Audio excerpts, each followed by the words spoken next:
L'ONG LAL a initié le projet Aikunfireneko dans 7 communes rurales du district d'Anzuzurbe. Un projet qui consiste à instaurer le dialogue entre les dirigeants et les citoyens au niveau de ces 7 communes. Supporté par le FNUD ou le Fonds des Nations Unies pour la démocratie, sa mise en œuvre a permis la promotion du développement local en encourageant la participation de tous les citoyens et en incitant la redevabilité des dirigeants.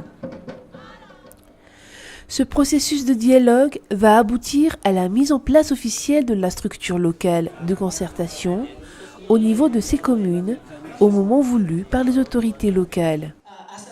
Afin de partager les expériences et de capitaliser les acquis de ce projet Aikunfireneko, l'initiateur du projet, l'ONG LAL, a organisé un atelier le 16 décembre 2015. Cet atelier a vu la participation active du chef de région Analamang, des responsables au niveau des ministères techniques concernés par la décentralisation et par les travaux publics, des acteurs de développement issus des sociétés civiles locales, travaillant dans la mise en place d'un espace de concertation entre les dirigeants et les citoyens. Les représentants des bénéficiaires du projet, les maires, les présidents Fukutan et les groupes cibles ont été également présents pour témoigner de leur expérience durant les 2 années du projet. L'atelier s'est déroulé en 2 parties. Il y avait d'abord la présentation des activités ainsi que les témoignages des groupes cibles sur leur vécu durant les 2 années du projet. La seconde partie a été consacrée aux discussions des participants sous forme de questions-réponses. La présentation du processus de mise en place de dialogue au niveau des 7 communes a été faite par la coordinatrice du projet, Ulra Alman. Des séances de formation sur la notion de la démocratie, de citoyenneté et de la bonne gouvernance ont été réalisées au préalable avant d'entamer le processus de mise en place de dialogue au niveau des 7 communes concernées. Les capacités des organisations de la société civile locale ont été renforcées en termes de débat, plaidoyer et interpellation, afin qu'elles puissent jouer leur rôle effectif en tant qu'intermédiaires entre les dirigeants et les citoyens. Enfin, pour mieux véhiculer les informations dans leur commune, des formations en technologie de l'information et de communication de base ont été dispensées aux groupes cibles locaux. Une application pratique de dialogue a été réalisée durant le projet au niveau sectoriel. Les autorités et les citoyens de chaque commune, avec l'appui de l'ONG LAL, se sont concertés pour mettre en place un plan communal de transport. Cette application pratique comprend l'élaboration d'un document sur la politique routière qui est un élément constitutif du plan communal de transport au niveau de la commune. Les groupes cibles ont partagé leur expérience et leur appréciation sur les avantages résultant du projet. Ils ont énuméré que les séances de formation sur la démocratie, la citoyenneté et la bonne gouvernance ont permis de conscientiser les populations sur leurs responsabilités envers la commune et sur la redevabilité de leurs dirigeants vis-à-vis des citoyens. Les formations obtenues ont encouragé les citoyens et les dirigeants à dialoguer dans le respect. Quant au dialogue, la prise en compte des avis des citoyens de base a été importante lors des concertations de leurs représentants avec les dirigeants. Ce processus de dialogue a été source d'action de développement local participative et de gestion transparente de leur commune. Les représentants des citoyens et les organisations de la société civile locale ayant suivi les formations dispensées par le projet Aikunfireneko ont pu jouer le rôle de médiateur entre les dirigeants et les citoyens de base. Le processus de dialogue a permis de dépasser les débats politiques stériles habituels et de mettre en place une concertation constructive entre les dirigeants et les citoyens pour avoir un développement local participatif. Le témoignage du représentant des maires a mis en évidence leur volonté politique d'accepter le processus de dialogue mis en place dans le cadre du projet. Ils ont ainsi pris en compte les critiques émises par les citoyens à l'encontre de leur politique et de la gestion de leur commune. Le maire d'Amboy-Mirard a souligné le changement constaté après la réalisation du projet. Avant le projet, les citoyens étaient des spectateurs dans les actions de développement et ne s'impliquaient pas dans la vie quotidienne de leur commune. Ils ne participaient pas aux activités communales et laissaient les dirigeants gérer à leur guise la commune sans leur demander de rendre compte. Durant la réalisation du projet, les citoyens ont commencé à s'intéresser à la gestion de la commune après avoir appris la notion de démocratie. Le désir et la volonté d'engager les discussions avec les dirigeants ont commencé à s'installer petit à petit. Les maires ont constaté que les citoyens attendent des comptes rendus sur la gestion de la commune de leur part.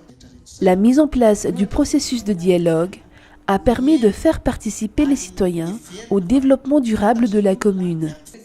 Pour terminer cette première partie de l'atelier, la présidente de l'ONG LALAN, Veo Razafitsalam, a mis en exergue les contributions de l'ONG LALAN en tant que société civile dans la mise en place de dialogue entre les dirigeants et les citoyens et dans l'élaboration de politiques routières pour chaque commune.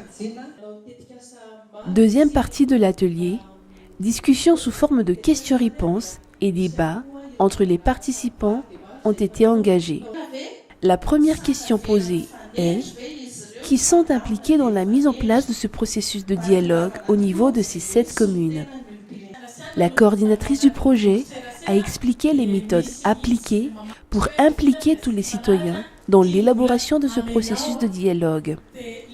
Les représentants des citoyens qui vont assister au dialogue avec les dirigeants ont été choisis par voie démocratique par les citoyens.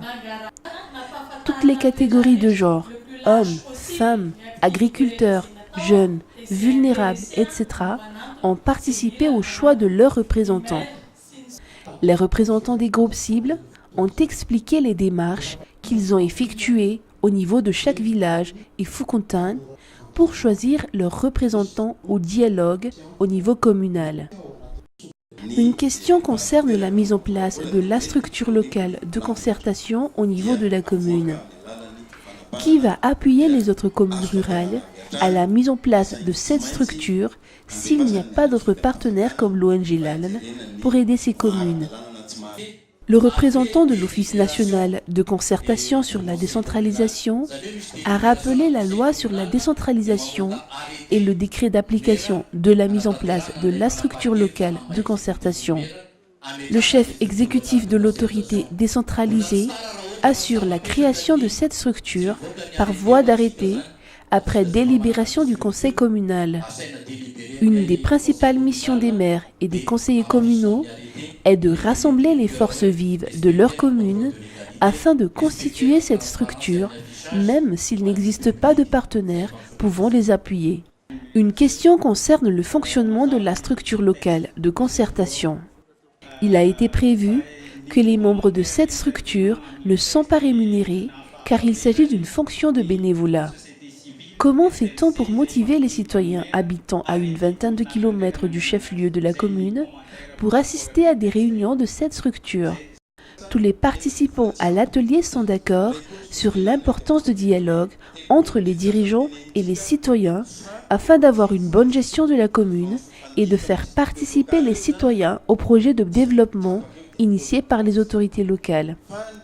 Cela est important pour obtenir un développement local durable et pour que chaque collectivité décentralisée n'attende plus des aides venant de l'État et des bailleurs de fonds. Les participants n'ont pas pu émettre une réponse claire sur la façon de motiver les membres de cette structure locale de concertation. Ils ont mentionné que le changement de mentalité au niveau de chaque citoyen importe plus pour gagner cette motivation. Toutefois, il est à noter que des indemnités pourraient être attribuées aux membres de la structure locale de concertation par le chef exécutif, mais cela doit être inscrit dans le budget de la commune. Une des dernières questions concerne la participation du secteur privé. Les maires ont-ils des stratégies pour impliquer les opérateurs économiques dans ce processus de dialogue? Est-ce qu'ils ont déjà trouvé des partenaires techniques et financiers pour réaliser la politique routière de la commune? Pour répondre à cette question, les maires bénéficiaires du projet ont mentionné l'implication des opérateurs économiques à travers des discussions à chaque fois que des travaux vont être réalisés dans leur commune. Ils ont précisé que les opérateurs économiques seront aussi appelés à participer activement au processus de dialogue et à être membres dans la structure locale de concertation. À la fin des discussions, des recommandations ont été émises lors de cet atelier de partage et de capitalisation du projet Econfirené pour que le processus de mise en place de dialogue entre les dirigeants et les citoyens, allant conduire à la mise en place de structures locales de concertation, contribue véritablement au développement de ces 7 communes du district d'Anzouzourbé. Première recommandation, l'implication des responsables sectoriels concernés est indispensable lors de la concertation entre les dirigeants et les citoyens. Dans le cadre du projet Econfirené, les services techniques déconcentrés du ministère des Travaux publics devront être impliqués dans la mise en place de la politique routière au niveau de la commune et appuyer les autorités locales à la réalisation de celle-ci. Deuxième recommandation, la structure locale de concertation n'est pas une structure décisionnelle au niveau de la commune et elle ne doit pas s'immiscer dans les rôles du conseil communal prévus par la loi. La structure locale de concertation a été créée afin de collecter les idées et les doléances des citoyens et de les transmettre au conseil communal.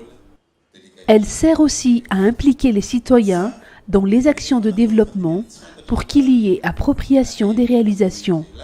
Troisième recommandation, la structure locale de concertation est un moyen pour résoudre les problèmes dans la commune. Les autorités locales devront appliquer tous les systèmes possibles pour impliquer les citoyens. Dernière recommandation, des contrôles devront être faits par les autorités compétentes pour vérifier la conformité de l'arrêté sorti par le maire concernant la mise en place de la structure locale de concertation. Pour clôturer l'atelier, un appel pour l'instauration effective de dialogue et pour l'application effective de la loi et du décret sur la structure locale de concertation, ainsi que pour la mise en place de la politique routière au niveau des communes rurales, a été lancé par la présidente de l'ONG pour que le développement durable s'instaure avec la participation de tous.